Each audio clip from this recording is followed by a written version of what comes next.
Olá, amados, bom dia, graça e paz. Louvado seja o nosso Senhor Jesus Cristo por mais um dia. Ele é fiel, Ele cuida de nós. Antes de ministrar a palavra do dia, eu gostaria de abrir aqui um parênteses.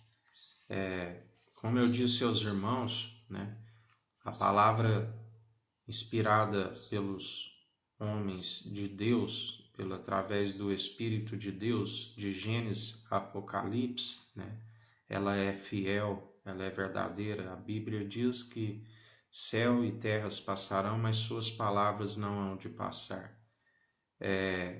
Mas eu disse também que fique vigilantes, utilize de Bíblias onde o máximo tem uma referência das cruzadas, dos versículos, Busque a sã teologia de Cristo, busque a revelação da palavra através do Espírito de Cristo, que é a verdade, porque existem muitos livros com heresias, com revelação que não procedem do Espírito de Cristo, assim como as Bíblias de estudo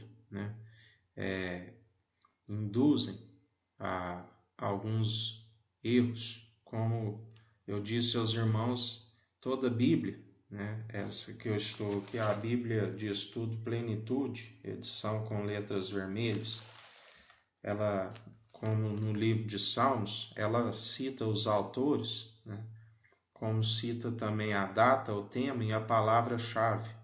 Quando se diz em data, no livro de Salmos, por exemplo, está 1300 anos antes de Cristo, Cristo, amados, ele é ungido de Deus, conforme Provérbios 8, versículo 22, diz que antes mesmo das mais antigas obras de Deus, ele já estava gerado no seio do Pai.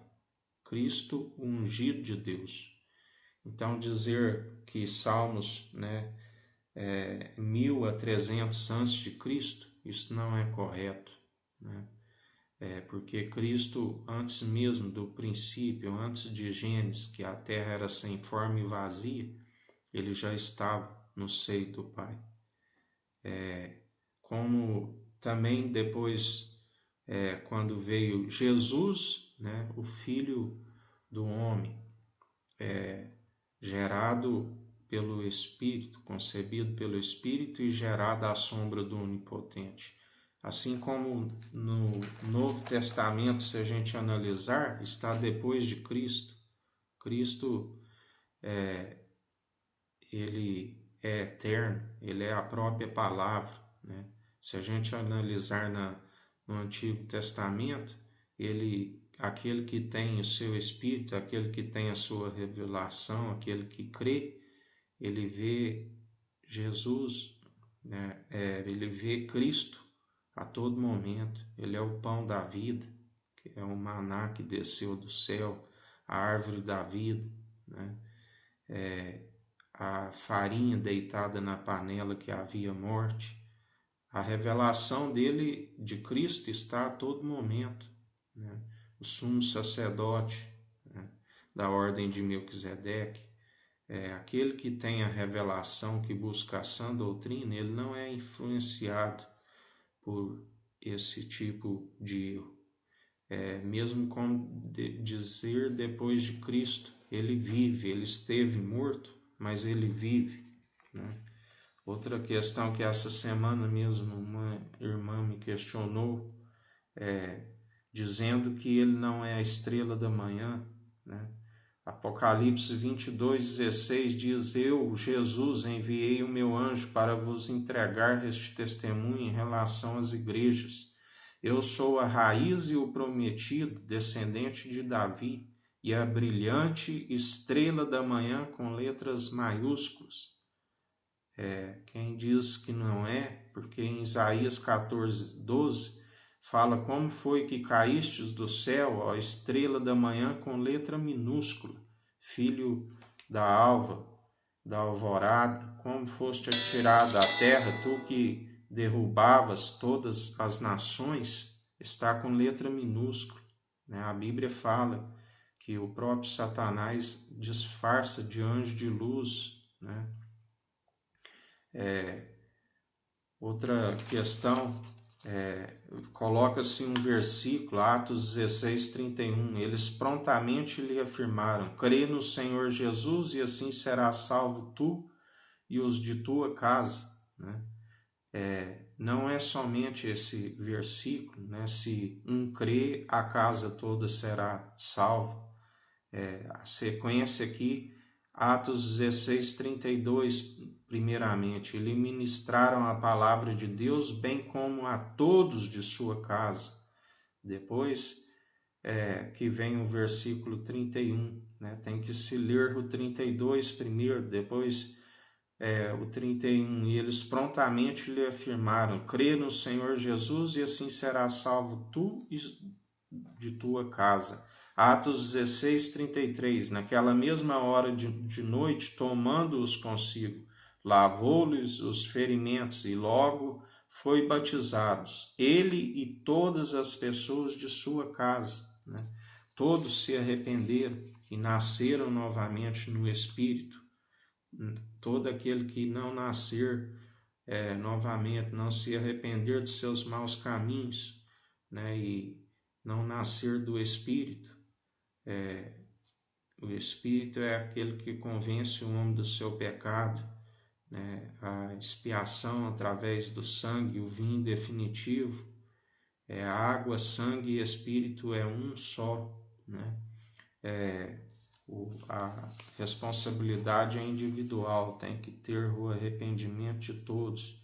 Ele nos falou por esses dias, quando Noé faz aquele sacrifício e chega agradável às suas narinas, ele disse, né, o ser humano desde o nascimento, ele é inclinado ao pecado.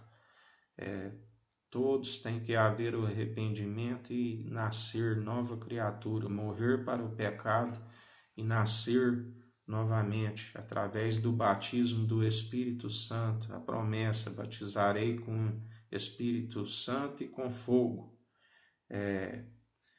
Ele nos falou tem nos falado sobre os sofrimentos, né? Através do castigo, através das chibatadas, das advertências que nos mantém no caminho, né? Alguns postam versículo: a bênção do Senhor não provoca sofrimentos. A bênção, amados, é o fruto, é a colheita daqueles que semeiam com lágrimas, né, e colherão com júbilos. Isaías 53, 11 diz: sofrimento ele contemplará, mas o resultado da sua obra, o empenho de sua alma ficará satisfeito, mediante a sua sabedoria. O meu servo, o justo, aquele que justificará a muitos, tomando as más obras do povo, né, através do seu sangue derramado ali na cruz. Todo aquele que nele crê, todo aquele que se arrepender, todo aquele que for liberto através da sua sã doutrina, da sua verdade, alcança a vida eterna, encontra o favor imerecido, porque ninguém merece, mas mesmo assim ele levou sobre si as nossas feridas, as nossas pisaduras. Através dele nós somos curados, sarados, restaurados, e vivemos segundo o seu Espírito, né? Mas fugir de toda vã teologia, toda doutrina que nada acrescenta em vossas vidas.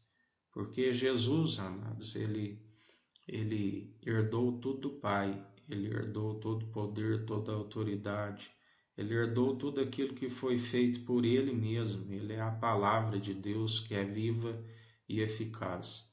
Mas muitos são os que distorcem, muitos são os que, ao invés de achar que estão revelando, que, como cita nessas Bíblias de estudo, que Jesus aqui é um tipo de Cristo, né? Não assume a sua posição de credulidade, não assume que é o Cristo que estava desde o princípio no seio do Pai, né? Ficam em cima do muro com as suas vãs teologias, não assume a sua fé, A fé é do princípio ao fim, né?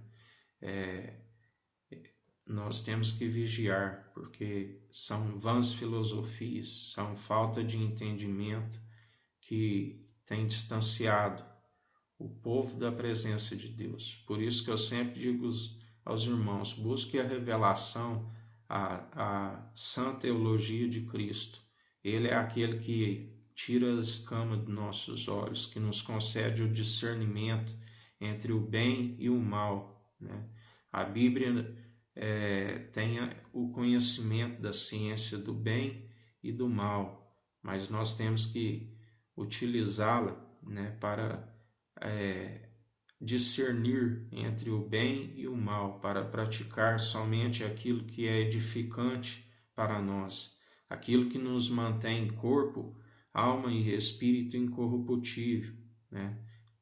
Aguardando com grande expectativa a sua vinda, para que ele, como ele nos ensina, os atletas submetem a esforços físicos, né, durante o ano todo, para alcançar as suas medalhas, os seus troféus, né? Nós estamos, através da obediência, né, buscando algo muito melhor do que uma medalha que é perecível. Nós estamos almejando algo que é eterno, né, que é de valor excelso. Mas para que os atletas alcancem essas medalhas, seus troféus, existem regulamentos da prova para eles alcançarem. Assim, nós devemos seguir os regulamentos para alcançar a coroa da vida, que são os mandamentos, os estatutos, né? Através do cumprimento dos mandamentos, que é a lâmpada, e o evangelho, que é o ensino que dá a luz a essa lâmpada, através do seu espírito, através do ensino, acende-se essa luz, e através das advertências do seu espírito nós mantemos no caminho. Não permita ser enganados por vãs filosofias, debates teológicos que nada nos acrescenta. Antes buscai a sã teologia de Cristo. A Bíblia diz, né, para não envolver em debates, mas também diz que haveria divergência para que fossem conhecidos os escolhidos. Amém, amados? Um dia abençoado a todos, que o Eterno nos abençoe e nos guarde. Brilhe o Eterno sua face sobre nós, erga o Eterno sua face sobre nós e nos dirija. Aqui é o irmão Fábio Gomes. Deus te abençoe.